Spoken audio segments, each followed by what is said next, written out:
10 साल की सजाएं हमारे सामने आ चुकी हैं। हुकूमत ने 26वीं आईनी तरमीम के बाद पूरी मुट्ठी में कर लिया है सब कुछ। स्टैब्लिशमेंट, पाकिस्तान की स्टैब्लिशमेंट कहां गलत है?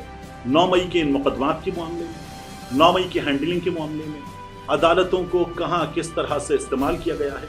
नौबत यहां तक आ गई है कि हुकूमत की तरफ से कहा जा रहा है कि जब वो पाकिस्तान आएंगे तो उन्हें गिरफ्तार कर लिया जाएगा। वो अफसर कोमा में नहीं है तलाल साहब, आप लोग पता नहीं कहां से अपना केस खुद गारत करने के लिए, जाया करने के लिए बिठा दिए जाते हैं। शेर अफजल मरवत ने वसीम बदामी के शो में क्या कहा? अलीमा खान साहिबा ने कहा कि खान साहब को कुछ हो गया, पार्टी के लोग फैसला करें कि आप मेरे साथ हैं या बुशरा बीबी के।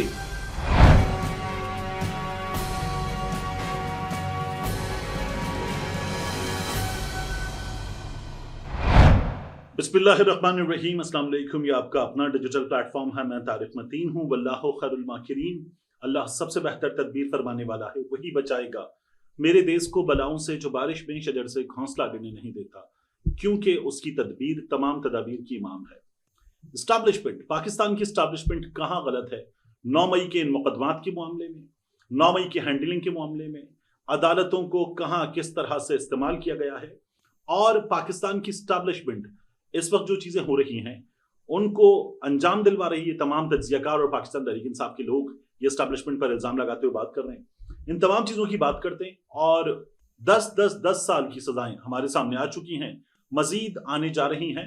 और जो 10 साल की सजाएं हैं इनके बारे में भी ये कहा जा रहा है कि चूंकि 2 साल ये लोग जेलों में गुजार चुके, इनको 7 साल की सजा होती, 5 साल की सजा होती तो इनका जल्दी बाहर आना बहुत आसान था। लेकिन अब निजाम इंसाफ वैसे ही गिरफ्त में है। हुकूमत ने 26वीं आईनी तरमीम के बाद पूरी मुट्ठी में कर लिया है सब कुछ, तो वो हो नहीं पाएगा। 10 साल की सजा के बाद ये मुश्किल हो जाता है, इसलिए ये सब कुछ किया गया है। इन तमाम चीजों पर जहां एस्टैब्लिशमेंट की, अदालत की 9 मई के मामलात में संगीन गलतियां हैं, इस वीडियो में बात करेंगे। इमरान खान साहब के बेटे ने एक ऐलान किया है, उस ऐलान की बात करेंगे। लेकिन सबसे पहले साबिक गवर्नर सिंध इमरान इस्माइल, पाकिस्तान तहरीक इंसाफ के सीनियर रहनुमा, और इमरान खान साहब की जानिब से कराची में इंतखाबी मार्कों में सबसे आगे रखे जाते थे। इंतखाबी मार्कों के अलावा अपनी जमात के लिए मीडिया मुहिम हो या अवाम से राब्ते की मुहिम, सबसे आगे रखे जाते थे इमरान इस्माइल। एक वक्त था कि मैं लाहौर में एक न्यूज रूम में काम कर रहा था, और वहां पर उस न्यूज रूम में काम करते हुए as an anchor news room की जिम्मेदारियां अंजाम देते हुए कराची से, पाकिस्तान तहरीक इंसाफ से, मुझसे राब्ते में जो शख्सियत होती थी सबसे ज्यादा, वो थी इमरान इस्माइल की शख्सियत। एक एक ट्वीट, एक एक टिकर, एक एक चीज भेजना और इसको चलवा दीजिए, ये राब्ते करना इमरान इस्माइल साहब खुद करते थे। फिर गवर्नर बन गए, बड़े आदमी हो गए। जब बड़े आदमी हो जाते हैं तो फिर उसके बाद वो राब्ते वगैरह सब माइनस हो जाते हैं। तो अब इमरान इस्माइल साहब के बारे में खबर यह है कि उनके वारंट गिरफ्तारी जारी हो गए हैं। जुडिशियल मैजिस्ट्रेट मुबश्शिर हसन ने लॉन्ग मार्च और तोड़फोड़ के मामले पर थाना बाराकऊ में दर्ज मुकदमे में वारंट गिरफ्तारी जारी किए हैं, और इमरान इस्माइल साहब को गिरफ्तार करके कल अदालत में पेश करने का हुक्म दिया है। इस मुकदमे में इमरान खान, जरताज गुल ये बरी हो चुके हैं। इमरान इस्माइल साहब का मामला इस वक्त बाकी है, ये 9 मई से पहले का मामला है। तो 9 मई से पहले के मामले में जाहिर है कि ये इमरान इस्माइल साहब पेश भी हो जाएंगे, वकील के जरिए पेश हो जाएंगे, मामला सुलझ जाएगा। सुलझ जाना तो होता है ना, सुलझ जाएगा, जो हिंदी की इस्तिलाह है वो हम देख लेंगे, not a big deal. Imran Khan साहब के साहबजादे कासिम ने जो ट्वीट किया है, कासिम ने ट्वीट करके ऐलान किया है अपने वालिद के हवाले से, और उन्होंने क्या बताया है मैं आपके सामने रख देता हूं, क्योंकि वो अमेरिका में हैं, वो इस वक्त मुलाकातें कर रहे हैं, अपने वालिद के लिए मुहिम चला रहे हैं। उनका ट्वीट है, वो कहते हैं हमारे वालिद ने इस मुल्क के लिए सब कुछ कुर्बान कर दिया, अपनी राहत, सुकून और सलामती छोड़कर पाकिस्तान के मुस्तकबिल की खातिर जिद्दोजहद की। आज वो खामोश कर दिए गए हैं, अजियत में हैं, कैद में हैं, और हमसे मुकम्मल तौर पर जुदा कर दिए गए हैं। जब से हमें शऊर आया, उन्होंने मुझे और मेरे भाई को सिखाया कि करप्ट हुकूमत कितनी तबाहकुन हो सकती है। आज उन्हें इसी जुर्म का इल्जाम दिया जाना एक सफाक और नाकाबिले बर्दाश्त सितम जरीफी है। फिर उसके बाद उन्होंने अपने ट्वीट में एक तस्वीर लगाई हुई इमरान खान साहब की। I have been trained to fight and till my last breath I will not stop, I will not give up, a mission has no time frame. Imran Khan, ये इमरान खान के बेटे ने ट्वीट किया हुआ है। और जब से इमरान खान साहब के साहबजादे जो हैं वो एक्टिव हुए हैं, तो हुकूमत की एक अदद परेशानी है, ठीक ठाक है। इमरान खान साहब के बेटे के इस ट्वीट के मामले पर सेनेटर अली जफर साहब ने पाकिस्तान तहरीक इंसाफ का जो प्लान है और इमरान खान के बेटों का प्लान है वो बताया। उन्होंने ट्वीट किया और कहा कि इमरान खान के बेटों ने इत्तला दी है कि वो पाकिस्तान आना चाहते हैं और उनका सबसे पहला मकसद अपने वालिद से मुलाकात करना है। मैंने आपसे यही बात की थी। वो आगे कहते हैं, कानून के मुताबिक इमरान खान की उनके बेटों से हफ्ते में एक बार कॉल पर बात करवाई जा सकती है, मगर जेल इंतजामिया उनकी बात नहीं करवाती। जैसे ही इमरान खान के बेटों की तरफ से पाकिस्तान आने की इत्तला मिली तो हुकूमत घबराहट का शिकार हो गई है।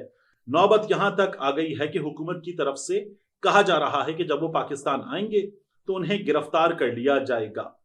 ये अली जफर साहब ने बताया। मैंने आपसे कहा था कि वो पाकिस्तान आए, आकर इमरान खान साहब से मिलें, इमरान खान की बात सामने रखें दुनिया के, ये उनको करना चाहिए।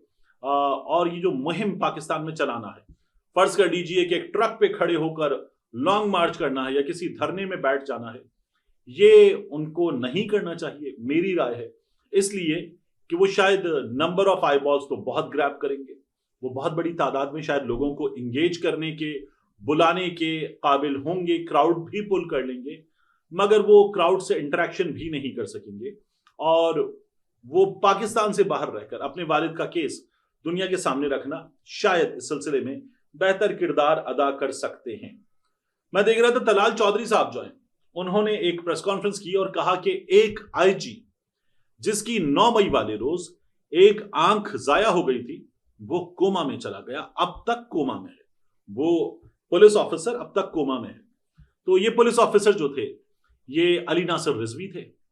ये लाहौर में ड्यूटी अंजाम देते हो, पथराव से इनकी एक आंख में चोट आई थी और उस आंख के इलाज के लिए मोहसिन नकवी साहब ने इनको बाहर भेजा था।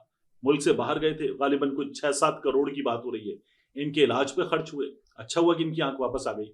बुरा हुआ था कि इनको ये चोट आई थी और फिर उसके बाद तलाल चौधरी साहब कहते हैं ये था 9 मई और वो अफसर अब तक कोमा में। वो अफसर कोमा में नहीं है तलाल साहब, आप लोग पता नहीं कहां से अपना केस खुद गारत करने के लिए, जाया करने के लिए बिठा दिए जाते हैं।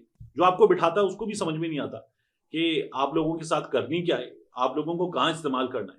यानी तलाल साहब कह रहे हैं अब तक कोमा में। अली नासिर रिजवी इस्लामाबाद में नो टॉक मोर एक्शन या जस्ट एक्शन, वो ये नारे लगवा रहे हैं जब लोग लॉन्ग मार्च के लिए आते हैं।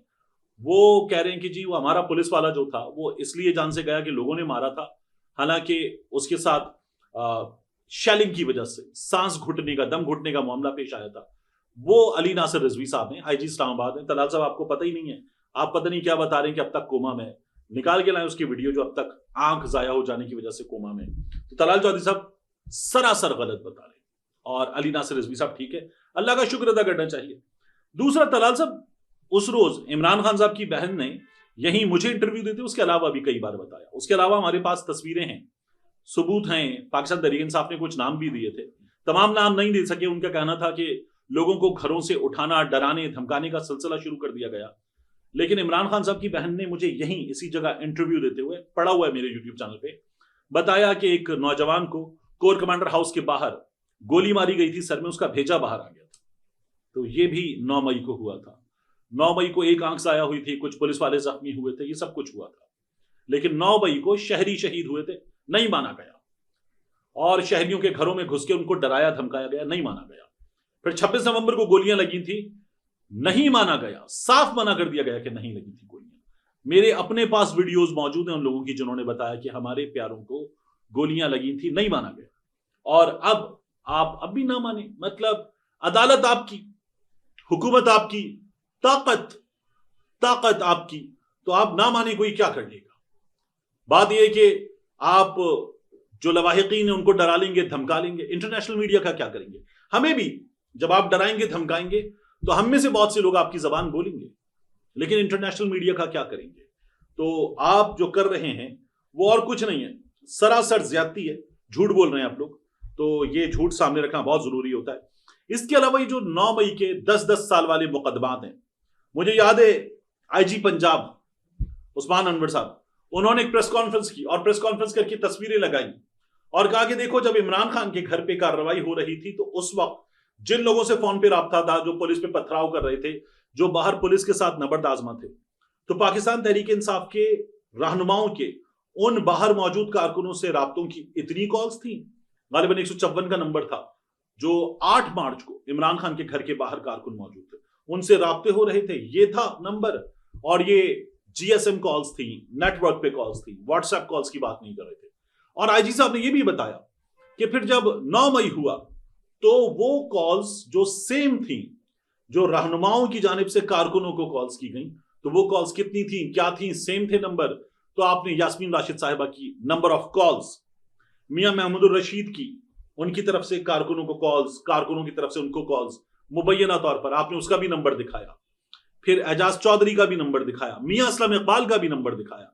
ये जो ग्राफिक्स है ना, ये आईजी साहब बताते देखो ये ग्राफिक्स, मियां असलम इकबाल का भी कॉल्स का नंबर बताया। और आईजी साहब ने बात साथ में बताया था नंबर ऑफ कॉल्स फैजुल्ला कमूका की जानिब से कि कौन क्या कर रहा था, ये हमें मजीद भी बताया गया। फैसलाबाद में क्या हुआ, मियां वाली में क्या हुआ, लाहौर में क्या हुआ, ये तमाम चीजें हमको बताई गई थी।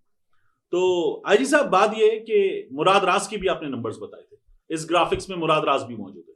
मुराद रास को भी कॉल्स आई थी। रियासत ने बताया क्या किया, मुराद रास 9 मई पे प्रेस कॉन्फ्रेंस कर गया, छूट गया, बरी, कुछ नहीं होता मुराद रास का। अब मुराद रास ने इमरान खान को गलत कह दिया है।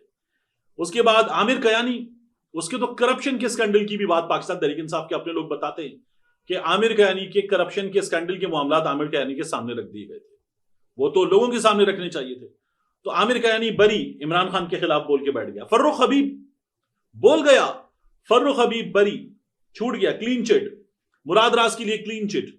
अली जैदी वो तो खड़े कर दिए गए थे अलीम खान के साथ, और अली जैदी साहब जो हैं उन्होंने यादगार शहादा पे बात कर ली थी। अली जैदी साहब जो हैं वो जकाबाद की जेल में कुछ दिन उन्होंने गुजारे थे, सख्त जेल में, और उसके अलावा कुछ दिन वो मफरूर रहे थे। लेकिन फिर अली जैदी साहब अब सियासत से किनारा कश, खत्म। इमरान इस्माइल साहब खत्म मामलात उनके, ये जो नया वारंट है ये तो पुराने मामले का। इमरान इस्माइल साहब के मामलात खत्म। गाड़ी के अंदर बैठी हुई खदीजा शाह जेल में गाड़ी से बाहर निकल के नारे लगाती हुई अब अंदलीब अब्बास, उसके मामलात खत्म। और फिर उसके बाद हमने देखा था सादिया सोहेल साहिबा, उनके मामलात खत्म। फिरदौस आशिक अवान साहिबा 9 मई के बाद भी इमरान खान के हक में बात करती थी। फिर जब उन्हें अंदाजा हो कि चीजें कहां जा रही हैं, खत्म फिरदौस आशिक अवान के मामलात। मुनज्जा साहिबा, मुनज्जा हसन साहिबा, उनके मामलात खत्म। फैयाजुल हसन चौहान, अब तो वो बैठता है एक चैनल पे जिसके बारे में कहा जाता है वहां से चल रहा है, तो फैयाजुल हसन चौहान जो है उसके मामलात खत्म। अब वो बैठ के इमरान खान को 92 का वर्ल्ड कप भी गोल्ड स्मिथ फैमिली ने जितवाया, इस तरह की खचे मारता है और उसके मामलात खत्म। बुशरा बीबी के बारे में, इमरान खान के बारे में, पीटीआई के लोगों के बारे में फैयाजुल हसन चौहान वो बातें करता है कि आपको पाकिस्तानी फिल्म में जो मुक्कों की आवाज थी ना वो भी अच्छी लगने लगती है, जाली मुक्कों की आवाज, वो इतनी जाली बातें करता है। और वो भी क्लीन चिट है, ठीक है। वो एस्टैब्लिशमेंट के बारे में, बाकी तमाम लोगों के बारे में जो बातें कर रहा है, वो तमाम की तमाम बातें जो है वो बेहतरीन हो गई हैं अब। और जो वो पहले इमरान खान के बारे में बातें करता था, फैयाज हसन चौहान को भी क्लीन चिट है। तो जो छोड़ गया जमात उसके लिए क्लीन चिट है। बाकी लोग 10 साल 10 साल 10 साल ये किया गया है। तो मैंने आपसे अर्ज किया कि ये हमारी एस्टैब्लिशमेंट के फैसले, हमारी अदालतों ने भी कहा है कि ठीक है, वो जो तारिक ठेकेदार है उस तारिक ठेकेदार के लिए क्लीन चिट है, लेकिन अहमद बचर के लिए क्लीन चिट नहीं है। उनका नाम ही नहीं है मुकदमे में, अहमद बचर का मुकदमे में नाम नहीं है एफआईआर में।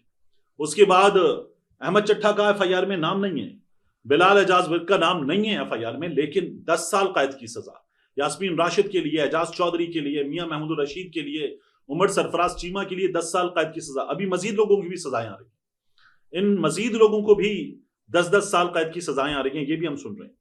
तो जो क्लीन चिट दे दिए गए, जो उस पार उतर गए वो पार हो गए, जो अड़े रहे कि इस पार रहेंगे, उस पार नहीं गए इस पार रहेंगे, वो लोग अब 10-10 साल कैद की सजाओं के हकदार करार पाए हैं। ये हमारे सामने फैसला आ रहा है। और ये जो मैंने आपको इस वीडियो के हुक्स में दिखाया था, कमिंग अप, इस वीडियो में क्या कुछ है, मैंने आपको ये जुमला दिखाया था कि शेर अफजल मरवत ने वसीम बदामी के शो में क्या कहा, और वसीम बदामी ने ट्विटर पे ट्वीट करके बताया कि मुझे अलीमा खान साहिबा ने बुलाया। शेर अफजल मरवत ने कहा कि मुझे बुलाया, शानदाना गुलजार साहिबा भी मौजूद थी, और वहां पर जैन कुरैशी, शाह महमूद कुरैशी के बेटे, वो भी मौजूद थे। ये लोग गवाह हैं। और हमें बुला के अलीमा खान साहिबा ने कहा कि खान साहब को कुछ हो गया, यानी अलीमा खान साहिबा अपने भाई के बारे में कह रही हैं कि खान साहब को कुछ हो गया तो पार्टी बुशरा बीबी के हाथ में चली जाएगी। आप लोग फैसला करें, पार्टी के लोग फैसला करें कि आप मेरे साथ हैं या बुशरा बीबी के। ये वसीम बादामी साहब कहते हैं शेर अफजल मरवत साहब ने प्रोग्राम में बात की। शानदाना गुलजार साहिबा से मैंने पूछा कि आपके बारे में शेर अफजल मरवत साहब ये कह रहे हैं कि आप गवाह हैं, आप गवाह हैं कि अलीमा खान साहिबा ने कहा फैसला करो मेरे साथ हो या बुशरा बीबी के साथ हो, फैसला करो, इमरान खान को कुछ हो गया तो क्या करोगे, मेरा साथ दोगे, पार्टी मेरे हाथ पे रहनी चाहिए और बुशरा बीबी के हाथ पे नहीं जानी चाहिए। क्या शेर अफजल मरवत की ये बात दुरुस्त है? मैंने शानदाना गुलजार साहिबा से ये पूछा तो शानदाना गुलजार साहिबा क्या बताती, वो कहती हैं कि हम अलीमा खान साहिबा से मिले कई दफा, रमजान में बनी गाला में इफ्तारी के बाद, और पार्टी के बड़े बड़े लोग जिनमें शहरियार आफरीदी शामिल हैं, असद कैसर शामिल हैं और दीगर लोग हैं, सब मौजूद थे। अलीमा साहिबा बहुत करीब हैं शाह महमूद कुरैशी साहब की फैमिली के। वो ये बता रही हैं कि शाह महमूद कुरैशी साहब भी, उन पे भी बात हो रही है कि उनके केस में बरियत हो गई है, तो अलीमा खान साहिबा बहुत करीब हैं शाह महमूद कुरैशी साहब की फैमिली के। मगर ये जो बयान मरवत साहब का है इस बारे में मुझे नहीं पता। मरवत साहब कह रहे हैं कि शानदाना गुलजार साहिबा गवाह हैं और शानदाना गुलजार साहिबा कह रही हैं इस बारे में मुझे नहीं पता। ये जो मरवत साहब ने बातें की ना अलीमा खान साहिबा के बारे में, अलीमा खान साहिबा गद्दार हैं, अलीमा खान साहिबा करप्ट हैं, ओवरसीज पाकिस्तानियों से पैसे पकड़ती हैं, ऐसे करती हैं, वैसे करती हैं। मैंने तो ट्विटर पे कहा था कि एक पख्तून होते हुए एक औरत पे, एक फैमिली पे जो मुश्किल में है इस वक्त ये बातें करना, मरे को मारना, जो फंसा हुआ है मुसीबत में उसको मारना, ये तो बहुत ही छोटी बात है, ये नहीं करनी चाहिए थी आपको। मैंने मरवत साहब को ये कहा, और मरवत साहब ने पिछले कुछ अरसे में बुशरा बीबी पे, अलीमा खान साहिबा पे, मुख्तलिफ लोगों पे जो बातें की हैं नहीं करनी चाहिए थी। मरवत साहब से मेरा बड़ा अच्छा ताल्लुक रहा है, लेकिन मरवत साहब न जाने क्यों ये बातें कर रहे हैं और इमरान खान साहब की बहन को ही गद्दार करार देना ये कर रहे हैं, तो नहीं करना चाहिए था। मैंने कहा बड़े हैरान को ने आप। तो ये जो बातें मरवत साहब ने की हैं, शानदाना गुलजार साहिबा कहती हैं मुझे इसके बारे में नहीं पता है। मिलते हैं इंशाल्लाह आपसे अगली वीडियो में।